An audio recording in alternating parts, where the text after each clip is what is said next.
এই ভিডিওতে আমরা গতি এবং গতিবেগের হিসেব নিয়ে আলোচনা করব। যেহেতু এখন আমরা ভেক্টর এবং স্কেলারদের সঙ্গে পরিচিত,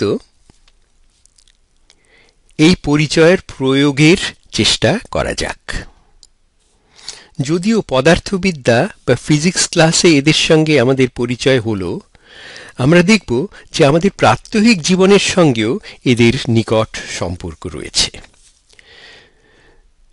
যখন আমাদের হিসেব করতে হয় কত তাড়াতাড়ি আমরা চলেছি, কত দূর এসেছি বা গন্তব্যস্থলে পৌঁছতে কতক্ষণ লাগবে, তখনই গতিবেগ জানার এবং তাই নিয়ে হিসেব করার দরকার পড়ে।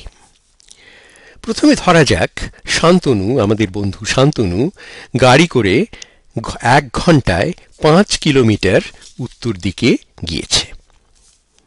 তাহলে তার গড় বা অ্যাভারেজ গতিবেগ বা ভেলোসিটি কত?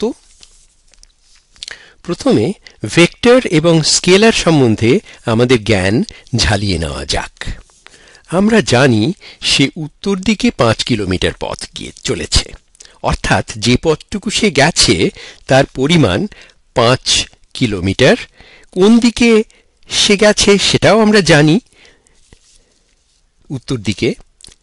এখন দূরত্বের পরিমাণ 5 কিলোমিটার একটি স্কেলার, কিন্তু সেটি উত্তর দিকে সেটা জানা থাকার জন্যে আমরা বলতে পারি যে শান্তনুর যাত্রাপথ একটি ভেক্টর।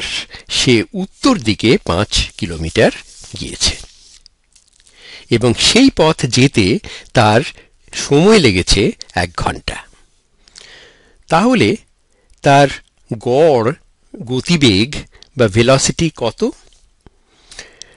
নানাভাবে গতিবেগের অর্থ বা সংজ্ঞা, ডেফিনিশন দেওয়া যেতে পারে। বুঝতে হবে যে গতিবেগ ভেক্টরের উদাহরণ। সাধারণত ভেক্টর ও স্কেলারের পার্থক্য বোঝানো হয় ভেক্টরের ওপর একটা ছোট তীর চিহ্ন এঁকে। অনেক সময় এদের স্থূল এবং স্পষ্ট অক্ষরে লিখেও ভেক্টর বোঝানো হয়। এই অক্ষর এবং ওপরের তীর চিহ্নটি জানিয়ে দিচ্ছে যে আমরা ভেক্টর নিয়ে কারবার করছি। এখানে ওই যে অবস্থান পরিবর্তনের পরিমাণটি এস দিয়ে জানানো হচ্ছে এবং তার উপরের তীর চিহ্নটি ভেক্টর। আমরা ডি এর বদলে এস ব্যবহার করছি। তার একমাত্র কারণ হচ্ছে যে ডি অক্ষরটি অন্যত্র আমরা পরে ব্যবহার করব। আচ্ছা, গতিবেগের সংজ্ঞা হচ্ছে স্থান পরিবর্তন এবং সেটি হতে কত সময় লেগেছে তাই তার ভাগফল। কাজেই ভি হচ্ছে ভেলোসিটি যদি হয়, তাহলে সেটি হচ্ছে এস চ্যুতি বা অবস্থান পরিবর্তন, আর সময় যা লেগেছে সেটা হচ্ছে টি। আর এদের পরিমাণগুলো যদি স্কেলার দিকটা শুধু দেখতে চাই, তাহলে আমরা ভি কে বলতে পারি যে স্পিড বা চলার গতি, শুধু বেগটা আর কি, আর ইকুয়াল টু হবে, সেটা সমান হবে ওই যে দূরত্বটা গেছে সেই দূরত্বের পরিমাণকে সময় দিয়ে ভাগ করা। এবারে গড় গতিবেগের কথা বলা যাক। সাধারণত টি সময়ের মধ্যে গতিবেগের মাপের অদল বদল হতে পারে। এখানে আমরা ধরে নেব যে ভি এর মান একই থাকছে। মনে করো টি হচ্ছে গতির আরম্ভ ও শেষের সময়ের ব্যবধান। অনেক সময় সেটাকে ডেল্টা টি হিসেবেও লেখা হয়। তাই ভি হচ্ছে ওই যে ভেলোসিটি, সেটা হচ্ছে 5 কিলোমিটার উত্তর দিকে গেছে, যেরকম লেখা হয়েছে ওপরে, এবং সেটাকে ভাগ করতে হবে সময়ের দৈর্ঘ্য, যে সময়ের মধ্যে দিয়ে ওটা গেছে সেটা হচ্ছে 1 ঘন্টা। সেটা হচ্ছে 1 ঘন্টা নিচে লেখা হলো। আচ্ছা, এটার সমান হচ্ছে আমরা লিখতে পারি 5 কে 1 দিয়ে ভাগ করলে 5ই হয়, 5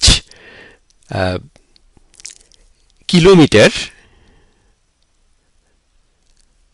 5 কিলোমিটার, এবং সেটি উত্তর দিকে, আর তাকে ভাগ করতে হচ্ছে ওই 1 ঘন্টা দিয়ে ভাগ করেছি।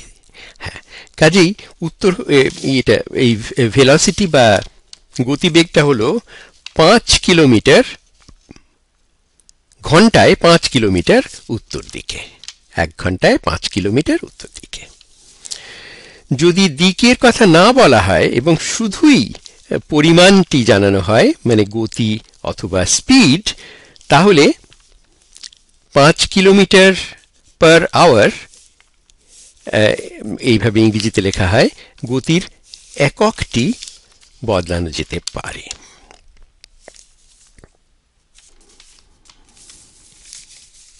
আচ্ছা, আমরা এবারে ওই একক বদলানোর ব্যাপারটাকে বোঝাচ্ছি, যে এই গতিবেগ সাধারণত কিলোমিটার পার আওয়ার বা মাইল পার আওয়ার হিসেবে লেখা হয়। তো এখন সেটাকে আমরা মিটার পার সেকেন্ড এতে যদি পরিণত করতে চাই, তাহলে আমি একটু অন্যভাবে বলছি, এখানে যেরকম ভাবে লেখা হচ্ছে তার থেকে একটু আলাদা। সেটা হচ্ছে, আমরা জানি যে 1 কিলোমিটার মানে হচ্ছে 1000 মিটার, আর 1 ঘন্টা মানে হচ্ছে 60 মিনিট, এবং প্রতি মিনিটে হচ্ছে 60 সেকেন্ড। সেই জন্য 1 ঘন্টায় 3600 সেকেন্ড আছে। 60 গুণ 60 হচ্ছে 3600, সেই 3600 সেকেন্ড। তাহলে ঘন্টা মানে কিলোমিটার কে ঘন্টা দিয়ে ভাগ করা মানে হচ্ছে 1000 মিটারকে 3600 সেকেন্ড দিয়ে ভাগ করা, একই কথা। কাজেই ঘন্টা ভাগ 1 কিলোমিটার, 1 কিলোমিটার পার আওয়ার হচ্ছে যেটা আমরা বললাম। কাজেই 5 কিলোমিটার পার আওয়ার হচ্ছে 50 কে 36 দিয়ে ভাগ করলে যত হয় তত মিটার পার সেকেন্ড। আচ্ছা, সেটা খুব ছোট সংখ্যা, 1.39 মিটার পার সেকেন্ড, যেটা প্রায় হাঁটার সমান, আস্তে আস্তে চলা। আর বুঝতেই মনেই সেটা ঠিকই আছে, কারণ 5 কিলোমিটার ঘন্টায় চলাটা ঠিক গাড়ির উপযুক্ত স্পিড নয়, ওটা হচ্ছে হাঁটার মতোই, এবং সেটাই প্রমাণিত হচ্ছে যে এটা হচ্ছে এই 1.5 মিটার মতন পার সেকেন্ড, যেটা আমরা মানে হেলতে দুলতে চললেই তাই স্পিডে হয়। আচ্ছা, আরো অনেক কতগুলো উদাহরণ দেওয়া যেতে পারে যেখানে এই একক পরিবর্তনটি বেশ কাজে লাগে। তার 2-1টা কথা বলিনি। একটা হচ্ছে মাইল দিয়ে, অনেক সময় মাইল পার আওয়ার এই হিসেবে দূরত্ব জানানো হয়।